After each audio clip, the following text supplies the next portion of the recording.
আসসালামু আলাইকুম দর্শক, নতুন আরও একটি ভিডিওতে আপনাদেরকে স্বাগত জানাচ্ছি। আমি জুনাইদ ফয়সাল। আশা করি আপনারা যেখানে আছেন নিরাপদে আছেন, সুস্থ আছেন এবং সুন্দরের সাথে আছেন। আজকের এই ভিডিওতে আমি আলোচনা করব নতুন একটি দেশ নিয়ে, পূর্ব এশিয়ার দেশ। এই দেশে আপনারা কিভাবে যাবেন, বর্তমানে সেখানে কাজের পরিস্থিতি কীরকম, কোন কোন কাজগুলো সেখানে পাওয়া যাচ্ছে, কত টাকা বেতন পাবেন, এই বিষয় নিয়ে বিস্তারিত আলোচনা করব। আশা করি ভিডিওটা আপনারা সম্পূর্ণ দেখবেন। একই সাথে অনুরোধ থাকবে, যদি এখন অবধি আপনারা আমার চ্যানেলটি সাবস্ক্রাইব করে না থাকেন, দয়া করে চ্যানেলটি সাবস্ক্রাইব করে দিবেন, যাতে করে আমি যে ভিডিওগুলো আপলোড করি সেগুলো সবার আগে পেয়ে যান।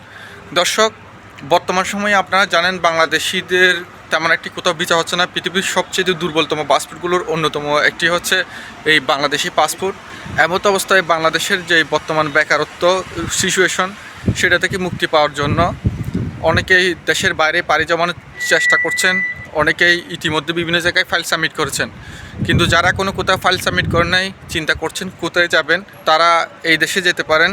বিশেষ করে যারা মধ্যবিত্ত পরিবারে বেড়ে উঠেছেন, তারা এই দেশে যাওয়া আমি মনে করি খুবই সঠিক সিদ্ধান্ত হবে। কেননা মোটামুটি কম টাকা লাগবে। সেখানে গিয়ে যদি আর্থিকভাবে সচল হইতে পারেন, সেখান থেকে পরবর্তীতে ইউরোপের দিকে আপনারা মুভ করতে পারবেন। যেহেতু মধ্যবিত্ত পরিবারের পক্ষে বর্তমান সময়ে প্রায় 12 থেকে 14 লক্ষ টাকা খরচ করে ইউরোপে যাওয়া সম্ভব না, তাই প্রথমত এই ধরনের ছোটো অর্থনীতির দেশগুলোতে গিয়ে সেখানে আর্থিকভাবে সচ্ছল হয়ে সেখান থেকে আপনারা ইউরোপের দিকে মুভ করতে পারেন। দর্শক, কথা বলতে চাই ভিয়েতনামকে নিয়ে। ভিয়েতনাম পূর্ব এশিয়ার একটি দেশ। এর আশেপাশে কম্বোডিয়া, চাইনা, তাইওয়ান, থাইল্যান্ড, এইসব দেশগুলো।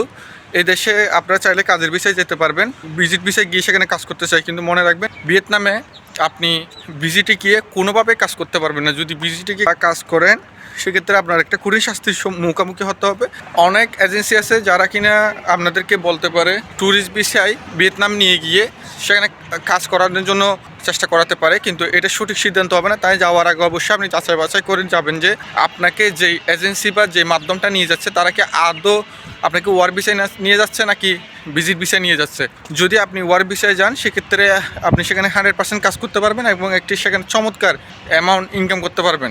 ভিয়েতনামে যদি আপনি কাজের বিষয়ে যান, সেখানে আপনি টাকা খাওয়া কোম্পানি দিবে, টাকা অবশ্যই কোম্পানি দিবে। খাবার হচ্ছে 3 বেলার মধ্যে 2 বেলা কোম্পানি দিবে, এক বেলা আপনাকে খেতে হবে। অনেক সময় দেখা যায় কি, এই ভিয়েতনামের যে খাবারগুলো, সেগুলো যেহেতু আমাদের দেশের সাথে তেমন সাদৃশ্যপূর্ণ নয়, তাই অনেকেই এই খাবারগুলো খেতে পারে না, যার কারণে সেখানে অনেকে এক বেলা খায়, বাকি 2 বেলা নিজেরা রান্না করে খায়। তো আপনাদেরকে কোম্পানি অবশ্যই খাবার দিবে, তারপরে আপনারা রান্না করে সেখানে খেতে পারেন, খাবার নিজে বানিয়ে।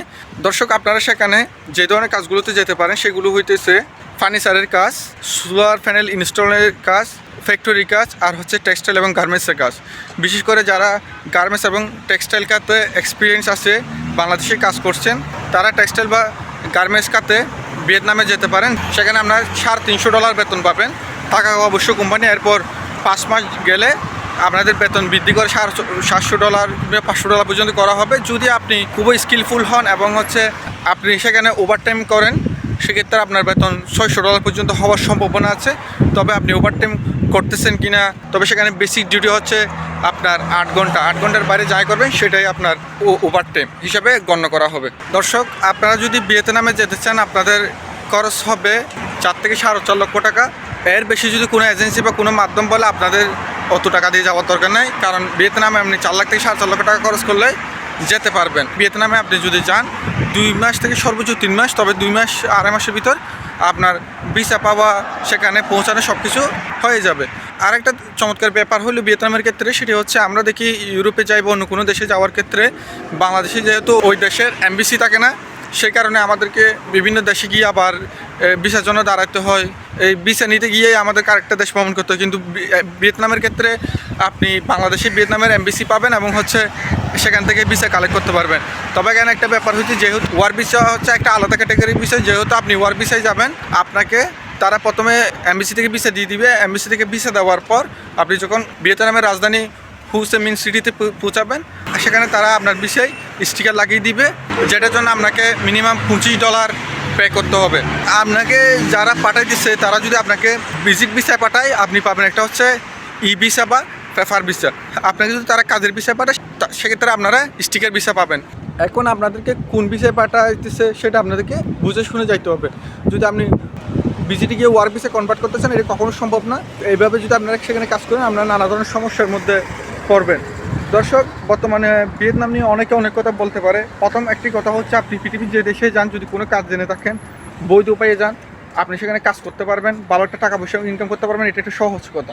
এখন আমাদের দেশের মানুষজনের সমস্যা হইতেছে, তারা কোনো দেশের নাম শুনলে তারা গণহারে চলে যায়, যাওয়ার পর সেখানে নানা সমস্যার মধ্যে পড়ে। ভাই, পৃথিবীর যে দেশে যান, এটা নিজের দেশ না যে আপনি বসে বসে খাবেন, আপনার বাপ ভাই টাকা পয়সা ইনকাম করবে, ব্যাপারটা এরকম না। এখানে আপনাদেরকে গাদার মধ্যে কাটতে হবে, না কাটার কোনো সুযোগ নেই। তবে কাটার মধ্যে পার্থক্য হচ্ছে, আপনি যদি কাজ জেনে এসে কাটেন, সেক্ষেত্রে আপনি প্রচুর টাকা পয়সা ইনকাম করতে পারবেন। আর যদি কাজ না জেনে আসেন, সেক্ষেত্রে আপনি টাকা পয়সা তেমন একটা ইনকাম করতে পারবেন। এটা হচ্ছে মেন বিষয়। অর্থাৎ এই দেশগুলো হচ্ছে যে গতিশীল কান্ট্রি, এখানে আপনি মেশিনের মতো কাটতে পারলে তবে আপনি টিকে থাকতে পারবেন, নাহলে আপনি এখানে হারাই যাবেন। এইভাবেই অনেক প্রবাসী আসার পরও শূন্য হাতে দেশে ফিরে যেতে হয়। দর্শক, বর্তমানে যেহেতু বাংলাদেশিদেরকে তেমন একটা কোথাও পিছিয়ে দিচ্ছে না, এমত অবস্থায় আপনারা ভিয়েতনামের জন্য ফাইল সাবমিট করতে পারেন। মিডল ইস্টের বিভিন্ন দেশের সমস্যা চলতেছে। ওমানে যে কাজের ভিসা খোলার কথা ছিল, সেটাও খুলতেছে না। এবং মিডল ইস্টের বিভিন্ন দেশে মূলত হায়ারিং টোটালি বন্ধ করে দিচ্ছে, এবং অনেক বড় বড় কোম্পানি ধীরে ধীরে তাদের কর্মীদের ছাঁটাই করতেছে। পরিস্থিতি খুব বেশি ভালো তা কিন্তু না। এখন কেউ যদি কোম্পানিতে কাজ করতেছে, তার কাজ চলতেছে, কিন্তু সে যদি মনে করে সবাই ভালো আছে, আসলে ব্যাপারটা কিন্তু ঠিক হবে না। তো যেহেতু মিডল ইস্টের পরিস্থিতি ভালো না, যারা মধ্যবিত্ত পরিবারে বেড়ে উঠেছেন, তারা যেহেতু মিডল ইস্টে বর্তমানে আসতে পারছেন না, তাদের জন্য পূর্ব এশিয়ার দেশগুলো মোটামুটি ভালো হতে পারে। বিশেষ করে আমি কম্বোডিয়ার একটা ভিডিও দিয়েছিলাম, কম্বোডিয়া, ভিয়েতনাম, এই দেশগুলোতে যেতে পারেন। একটা কথা হচ্ছে, অনেক কথা বলতে পারে, অনেকে গিয়ে ব্যর্থ হয়েছে বলে সে নিজেও ব্যর্থ বলতে পারে, কিন্তু ব্যাপার হচ্ছে কাজ জানতে হবে, ভাষা জানতে হবে, কষ্ট করে মন মানসিকতা থাকতে হবে। বিদেশ আসলে যে টাকা কামানো যায়, এই চিন্তাভাবনা মাথায় নিয়ে আসলে কিন্তু টাকা কামানো সম্ভব না। আশা করি আমি আপনাদেরকে বোঝাতে পেরেছি। এরপরও ভিয়েতনাম সম্পর্কে কোনো যদি প্রশ্ন থাকে আপনারা আমার কমেন্টে জিজ্ঞেস করে দিবেন, আমি চেষ্টা করবো আপনাদেরকে উত্তর দিতে। আরেকটি বিষয় আপনাদেরকে জানিয়ে রাখি, সেটি হচ্ছে, অনেকে জিজ্ঞেস করতে পারেন, ভাই আমাকে ভিয়েতনামে নিয়ে কাজ করে এমন কোনো এজেন্সির নাম বলেন। আমি আমার লাইফে কখনো কোনো এজেন্সির নাম যেহেতু বলিনি, আজকে আমি কোনো এজেন্সির নাম বলতেছি না। তবে আপনারা ঢাকায় গিয়ে খোঁজখবর নিতে পারেন, কারা ভিয়েতনাম নিয়ে কাজ করে, তাদের মাধ্যমে যেতে পারেন। তাহলে আপনারা অবশ্যই বৈধ উপায়ে সেখানে পৌঁছাতে পারবেন। আর ভিয়েতনামে হচ্ছে, আপনি ভিজিট ভিসায় গেলে আপনার বিএমআইটি হবে না, কিন্তু যদি আপনি ওয়ার্ক ভিসায় যান, সেক্ষেত্রে আপনার বিএমআইটি করে ম্যান পাওয়ার করে যেহেতু যাবেন, এটা বৈধ একটা প্রক্রিয়া। আপনি কোনো সমস্যায় পড়লেও সেটার জন্য আপনার রাষ্ট্র দায়ভার নিবে। আশা করি বুঝাতে পারছি। এখন ভিজিটে গিয়ে কাজ করার চিন্তা ভাবনা বাদ দেন, বৈধ উপায়ে কীভাবে সে দেশে পৌঁছাবেন, কীভাবে কাজ করবেন, টাকা পয়সা ইনকাম করবেন, সেটার জন্য চিন্তা করেন। আশা করি আপনাদের স্বপ্ন পূরণ হবে, আপনারা সফল হবেন। সবার জন্য দোয়া এবং ভালোবাসা রইলে। পরবর্তী কোনো ভিডিওতে আবার দেখা হবে। ততক্ষণ ভালো থাকবেন, সুস্থ থাকবেন, সুন্দর সাথ থাকবেন। আসসালামু আলাইকুম।